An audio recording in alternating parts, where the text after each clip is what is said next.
Well, good morning and welcome to the Hope Chronicles on Wednesday, the 18th of March.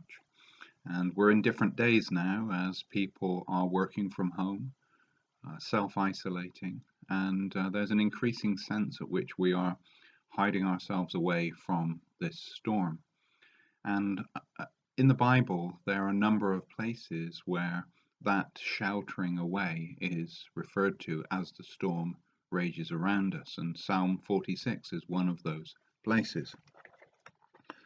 This is what the psalmist says: "Therefore we will not fear, though the earth give way, and the mountains fall into the heart of the sea, though its waters roar and foam, and the mountains quake with their surging." That's verse 2 and verse 3. And the question, of course, comes, why will we not fear? Well, the answer comes in verse 1. God is our refuge and strength, an ever-present help in trouble. And I'm really interested in that concept of refuge, that kind of place, secure place where you hide away while the storm batters outside. A couple of things I think about a refuge. One of the things about a refuge is it is a safe and secure place. Now, that's why we call it a refuge.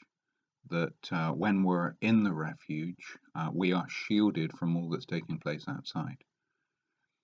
And the second thing is that with a refuge, you have to take intentional steps to get into it. Generally, around the world where we've looked at places that are refuge for shelter, tornado shelters, all sorts of things like that, hurricane shelters, you've got to take some real intentional steps to get into them. You can't just wander into them. And I think it's the same with God, that God is our refuge. He is a place where we can be shielded, but we have to intentionally enter his presence.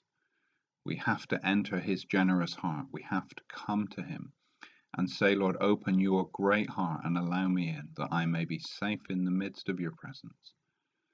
So that's my prayer for us today, that we would enter into the refuge of God's heart, God's presence, that we would find a peace, and that we would share that peace with those around us, those we love, our neighbors and our friends, and just wait it out with him, and he will see us through this time of trial.